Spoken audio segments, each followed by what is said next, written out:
Saya Meli Parida dari kelompok 3 akan mempresentasikan apa itu pengertian pendidikan luar sekolah yang bahasa Inggrisnya disebut out of school education. Pendidikan yang dirancang untuk membelajarkan warga belajar agar mempunyai jenis keterampilan atau pengetahuan serta pengalaman yang dilaksanakan di luar jalur pendidikan formal atau persekolahan seperti homeschooling atau sekolah yang dimana tidak formal. Baiklah, saya akan melanjutkannya dengan Gita. Sekian dan terima kasih. Oke, saya Gita Pramasari akan menyampaikan materi yang kedua. Fakta di lapangan menunjukkan bahwa pendidikan formal cakupannya terbatas baik dari segi geografis maupun demografis. Untuk itu diperlukan pendidikan informal. Untuk mengatasi hal itu, karena pendidikan non-formal berfungsi mengembangkan potensi perkembangan didik dengan penekanan pada penguasaan pengetahuan dan keterampilan fungsional serta pengembangan sikap dan kepribadian profesional. Pendidikan non-formal juga meliputi pendidikan kecakapan hidup, pendidikan anak usia dini, serta pendidikan lain untuk mengembangkan kemampuan peserta didik. Terima kasih. Akan lanjutkan. Menurut Undang-Undang Sistem Pendidikan Nomor 20 Tahun 2003, pendidikan di Indonesia dibagi menjadi 3 jalur, yaitu yang pertama, jalur pendidikan formal, yaitu jalur pendidikan yang dilakukan di sekolah-sekolah pada umumnya. Yang kedua, yaitu jalur pendidikan non-formal, yaitu jalur pendidikan yang dilakukan di luar jalur pendidikan formal, yang dapat dilakukan secara terstruktur dan berjenjang, misalnya kursus dan bimbingan belajar. Yang ketiga, yaitu jalur pendidikan informal, yaitu jalur pendidikan keluarga dan lingkungan yang berbentuk kegiatan belajar mandiri yang dilakukan secara sadar dan bertanggung jawab. Sekian dari saya, selanjutnya akan dijelaskan oleh Grace. Terima kasih. Baik, terima kasih kepada moderator. Saya akan melanjutkan presentasi ini karena saya akan bahas tentang karakteristik pendidikan non-formal. Pendidikan non-formal mempunyai karakteristik memberi penekanan lebih pada penguasaan pengetahuan dan keterampilan fungsional. Kenapa? Karena salah satu tujuan adanya pendidikan non-formal adalah kita dapat memperoleh keterampilan dan pengetahuan yang dapat langsung digunakan, karena rata-rata pendidikan non-formal itu membahas tentang lapangan pekerjaan maupun dunia usaha. Lalu, cara pengembangan sikap dan kepribadian profesional maksudnya adalah dalam pendidikan non-formal ini kita tidak hanya diajarkan soal pengetahuan dan keterampilan, namun kita juga diajarkan bagaimana bersikap profesional.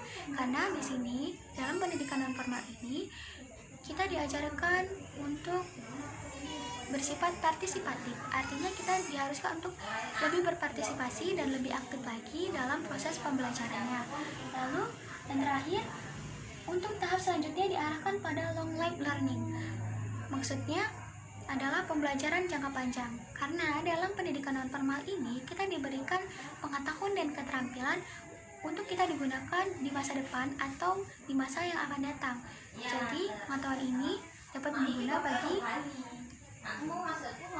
berguna di masa depan. Baik, sekian dari saya kembalikan kepada moderator. Baiklah, saya akan lanjutkan presentasi dari Jessica tentang fungsi pendidikan non-formal. Dalam sistem undang-undang pendidikan nasional, pendidikan non-formal memiliki 3 fungsi, yaitu 1. Sebagai pengganti atau substitusi. Pendidikan non-formal sebagai pengganti pendidikan sekolah menyediakan kesempatan belajar bagi anak-anak atau orang dewasa yang karena berbagai alasan tidak dapat memperoleh kesempatan untuk memasuki satuan pendidikan sekolah. Kedua, penambahan atau suplemen. Pendidikan non-formal sebagai penambah pendidikan sekolah bertujuan untuk menyediakan kesempatan belajar kepada satu peserta didik yang ingin memperdalam materi pelajaran tertentu yang diperoleh selama mengikuti program pendidikan pada jenjang pendidikan sekolah. Kedua, alumni suatu jenjang pendidikan sekolah dan masih memerlukan layanan pendidikan untuk memperluas materi pelajaran yang telah diperoleh. Ketiga, mereka yang putus sekolah dan memerlukan pengetahuan serta keterampilan yang berkaitan dengan lapangan pekerjaan atau penampilan diri dalam masyarakat.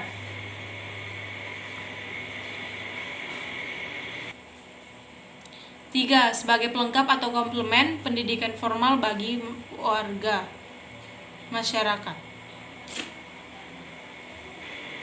Pelengkap atau komplement pendidikan formal bagi warga masyarakat. Pendidikan non-formal berfungsi melengkapi kemampuan peserta didik dengan jalan memberikan pengalaman belajar yang tidak diperoleh dalam pendidikan sekolah. Pendidikan non-formal perlu dalam masyarakat untuk memenuhi kebutuhan belajar masyarakat dan mendekatkan fungsi pendidikan sekolah dalam kenyataan yang ada di masyarakat. Kegiatan non-formal umumnya dikaitkan dengan lapangan kerja dan dunia usaha. Baiklah, saya Josi akan melanjutkan presentasi kami. Landasan hukum pendidikan luar sekolah atau dikenal juga dengan nama pendidikan non-formal termaktub dalam Undang-Undang Republik Indonesia Nomor 20 Tahun 2003 tentang Sistem Pendidikan Nasional Pasal 26, yaitu yang pertama, pendidikan non-formal diselenggarakan bagi warga masyarakat yang memerlukan layanan pendidikan yang berfungsi sebagai pengganti, penambah, dan atau pelengkap pendidikan formal dalam rangka mendukung pendidikan sepanjang hayat. Yang kedua, pendidikan non-formal berfungsi mengembangkan potensi peserta didik dengan penekanan pada penguasaan pengetahuan dan keterampilan fungsional serta pengembangan sikap dan kepribadian profesional. Yang ketiga, pendidikan non-formal meliputi pendidikan kecakapan hidup, pendidikan anak usia dini, pendidikan kepemudaan, pendidikan pemberdayaan perempuan, pendidikan keaksaraan, pendidikan keterampilan dan pelatihan kerja, pendidikan kesetaraan, serta pendidikan lain yang ditujukan untuk mengembangkan kemampuan peserta didik. Yang keempat, satuan pendidikan non-formal terdiri atas lembaga kursus, lembaga pelatihan, kelompok belajar, pusat kegiatan belajar masyarakat, dan majelis taklim, serta satuan pendidikan yang sejenis. Yang kelima, kursus dan pelatihan diselenggarakan bagi masyarakat yang memerlukan bekal pengetahuan, keterampilan, kecakapan hidup, dan sikap untuk mengembangkan diri, mengembangkan profesi, bekerja, usaha mandiri, dan atau melanjutkan pendidikan ke jenjang yang lebih tinggi. Yang keenam, hasil pendidikan non-formal dapat dihargai setara dengan hasil program pendidikan formal setelah melalui proses penilaian penyetaraan oleh lembaga yang ditunjuk oleh pemerintah atau pemerintah daerah dengan mengacu pada standar nasional pendidikan.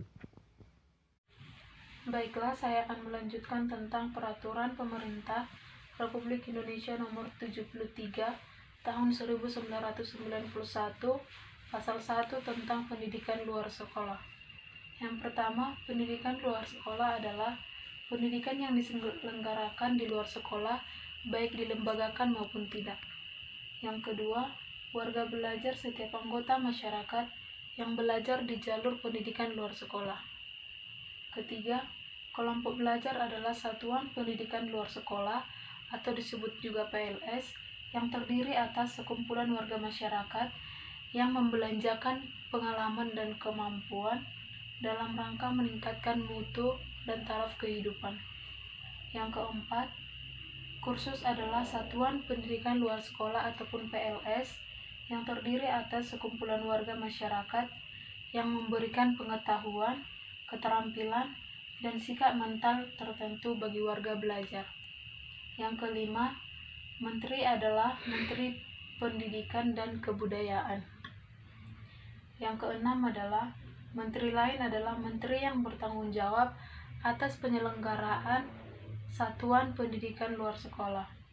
Yang ketujuh, pimpinan lembaga non-departemen adalah pimpinan lembaga pemerintah non-departemen yang bertanggung jawab atas penyelenggaraan satuan pendidikan luar sekolah atau disebut juga PLS. Sekian dari kami, terima kasih.